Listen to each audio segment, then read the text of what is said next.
বজাত বিলাসীপাৰা অতিৰিক্ত জিলা আৰু সত্ৰ ন্যায়াধীশ আদালতৰ ঐতিহাসিক ৰায়দান।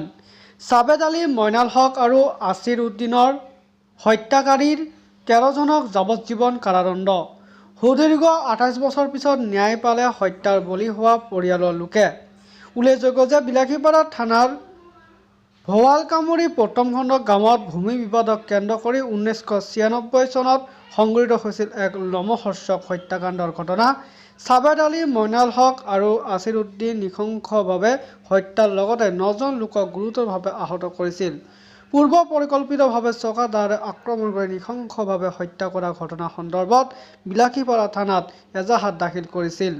আৰক্ষীয়ে 190/96 নম্বৰত গোচৰ ৰুজু কৰে। বিলাসীপাৰা মহকুমা আদালতে ছেছন কেছ নম্বৰ 108/2001 মতে ন্যায়াধীশে শুনানি গ্ৰহণ কৰি আজি চূড়ান্ত ৰায় প্ৰদান কৰে বুলি জানিব পৰা গৈছে। ছেছন কেছ নম্বৰ 108/2001 এইটো গোচৰত আজি মহামান্য এডিশ্যনেল ছেছন জাজ বিলাসীপাৰা লাৰ্নেড জাজ ফাৰহানা চুলতানা বাইদেৱে আজি ৰায়দান কৰিছে। এই গোচৰত ইনফৰমেণ্ট আছিল শুকুৰ আলী। যোৱা 23/12/1996 চন 1996 বোৱালকামুৰি গাঁৱত বিলাসীপাৰা থানাৰ অন্তৰ্গত এখন বোৱালকামুৰি গাঁও আছে। সেইখন গাঁৱত ভূমি বিবাদক কেন্দ্ৰ কৰি এই দুৰ্ঘটনাটো ঘটিছিল। এই দুৰ্ঘটনাত মাৰপিট এটা হৈছিল। মাৰপিটত আসামী পক্ষই 3জনকে মানুহক তাত জখম কৰি মৃত্যু মুখলৈ ঠেলি দিছিল। আৰু এই ভিক্টিম 3জন হ'ল ক্ৰমে ছাবেদ আলী মইনাল হক আৰু আছিৰ উদ্দিন ভিক্টিম আছিলে আৰু এই 3জনে এই ঘটনাস্থলীতে মৃত্যু হৈছিল। ইয়াৰ পিছত বিলাসীপাৰা থানাৰ আইঅ গুণিন ডেকা এই কেছটোৰ আইঅ আছিলে। তেখেতে পুংখানুপুংখভাৱে এই গোচৰটো তদন্ত কৰি প্ৰপাৰলি ইনভেষ্টিগেশ্যন কৰি এই গোচৰত চাৰ্জশ্বিট দিছিল। আৰু চাৰ্জশ্বিট দিয়াৰ পিছত আৰু আজি শেষত গৈ আজি এই গোচৰৰ ৰায়দান হ'ল।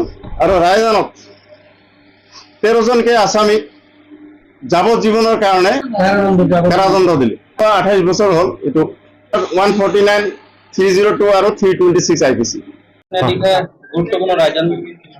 হয়, যোৱা 13/12/1996 বোৱালকামুৰি গাঁৱত বিলাসীপাৰা থানাৰ অধীনত ভূমি কেন্দ্ৰ কৰি এটা ঘটনা সংঘটিত হৈছিল। আৰু এই ঘটনাত মুঠ 3জনকৈ ব্যক্তিৰ মৃত্যু হৈছিল। আৰু মহামান্য আমাৰ অতিৰিক্ত সত্ৰ ন্যায়াধীশ আমাৰ ফাৰহানা চুলতানা বাইদেউৰ আদালতে আজি 13জনকে আসামীক যাৱজ্জীৱন কাৰাদণ্ডৰে দণ্ডিত কৰিলে।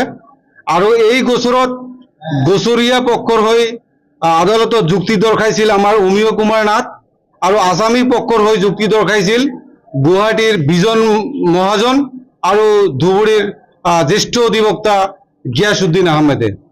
আৰু আজি ফাৰহানা চুলতানা বাইদেউৰ আদালতে যি গুৰুত্বপূৰ্ণ ৰায় প্ৰদান কৰিছে, এই ৰায়ৰ ফলত সমাজত এটা বাৰ্তা প্ৰেৰণ হৈছে যে কোনোবাই যদি বেয়া কাম কৰে, কোনোবাই যদি দুৰ্ঘটনা কৰে, কিবা ক্ৰাইম কৰে, সেই ক্ৰিমিনেলজন বাচি নাযাব বুলি এটা বাৰ্তা প্ৰেৰণ হৈছে।